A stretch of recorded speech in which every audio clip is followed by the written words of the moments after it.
I'm using this under the Fair Use Act, and this is going to be very educational because I'm going to teach you what real ministers, what real pastors, priests, and ministers have to actually learn if they're real ministers that actually have done the work and gone to seminary school, seminary college.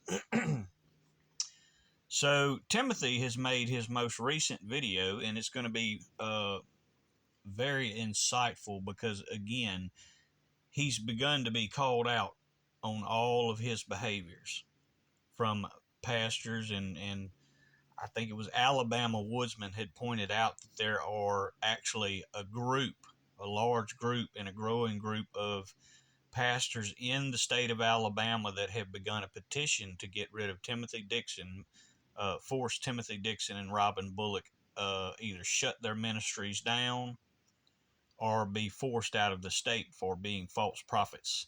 So this is yet again more propaganda because he's clearly been called out on this again.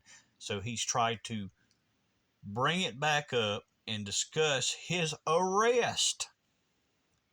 Now the funny part behind this is he talks about his past arrest as if it happened when he was a very young man. He does this bait trick where he tries to allude and make it seem as this happened around the time when he was a young man, still basically a kid, around 18, 19 years old.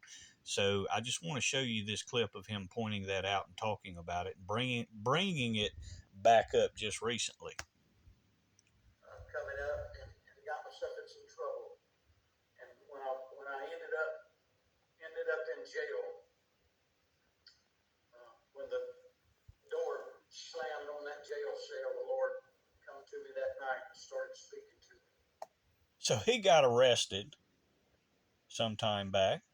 But again, he points out he's trying to make his followers believe that this happened when he was a very young man. Like around 18 and 19 is what he's trying to do. But then he says, well, my life was changed. That's when the Lord came to me and changed my ways. This is the video I did on my other channel, July of 2021. I found his mugshot, and I know it's poor quality. He was already white-headed, ladies and gentlemen. Timothy was already white-headed. His hair had already turned white. That's his mugshot. And for him, that video was nothing more than propaganda. Again, you can see on my other channel, July of 2021. He was arrested not that far back.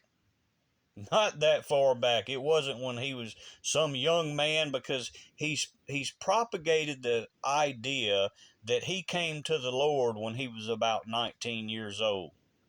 And now he's trying to basically propagate that because he swears he's been in ministry for 40 years. Note that. He swears he's been living for God and been a prophet for God and has been seeing dreams and visions for 40 years. He said, I hadn't just started dreaming recently. I've been dreaming all my life for 40 years. I've been doing works for God. He was white-headed in that picture, ladies and gentlemen. That was not an arrest when he was 18, 19 years old. And what I pointed out about that arrest, so I had a lot of his followers when I did that video come out and say, oh, he wasn't arrested for what you say he was arrested for. Because here's what he did. He started around that time, and I pointed out these ones, Timothy Dixon, Robin Bullock, Kent Christmas, they are prophesying events that ultimately expose themselves. They prophesy an event that ultimately leads to their own exposure. So Timothy Dixon was prophesying that child traffickers would be arrested. He was prophesying that God is going to expose the child traffickers in the world. And then suddenly I found his mugshot. Incredibly enough. And then people were like, oh, I just don't believe you. Well, I did another video proving him admitting to what I revealed. August the 16th, 2021. Him admitting that he was looking at 20 years for 2 counts. 20 years for 2 counts of what he had done. So I don't know if he was being a minister in prison or what he was doing, but he went to jail. He went to jail. If he wants to claim he's been a minister for 40 years and a prophet for 40 years, I just don't see how that's possible. He was white-headed when all that unfolded. He was already white-headed. It didn't happen when he was a young man. So we're going to cover some of this video. We're going to learn something very important here. This is going to be the educational part. I've not asked for any kind of offerings, any kind of money, because it bothered me to do so. Now he points out in this video that he doesn't ask for money. He never asks for money, because that's what all his followers always say. They'll come out, oh, he's a humble man of God that never asked for money. Listen to that again. I've not asked for any kind of offerings, any kind of money, because it bothered me to do so. We're going to learn that's a lie. We're going to learn in the same video that's a lie. I'm going to prove it. Be able to do these things, it's expensive to go out here and do the meetings, and especially the meetings that the Lord deals with me to have, to stand with each other.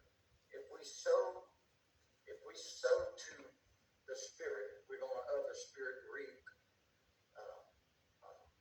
the good rewards of the Lord. And we're in a time right now, I believe, that we need to be building, so to speak, the foundation. And the foundation's already been laid, which is Christ Jesus. But we need to be working on the building. As that old song says, I'm working. He's talking about sowing that seed and building a building, because he's trying to build his church, and he needs you to sow that seed. Do this.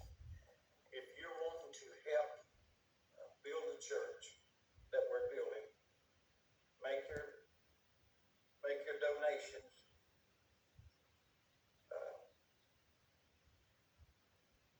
You can make your donations payable to Zion's Assembly,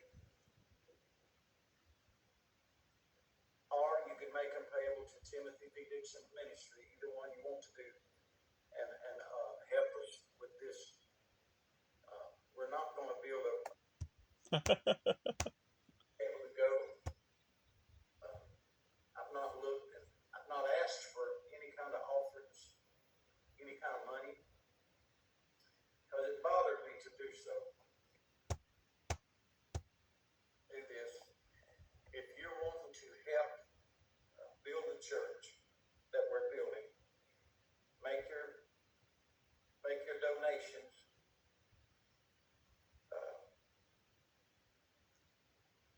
You can make your donations payable to Zion's Assembly, or you can make them payable to Timothy Dixon Ministry, either one you want to do, and help us with this. We're not going to Swears he does not ask for money, and actually asks for the money at the end of the video.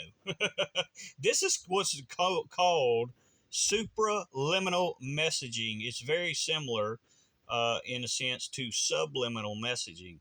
The only difference is he lets you know he's giving you the message, but says that he's not giving you the message. Understand that. together more now than ever. I believe that we need to lay aside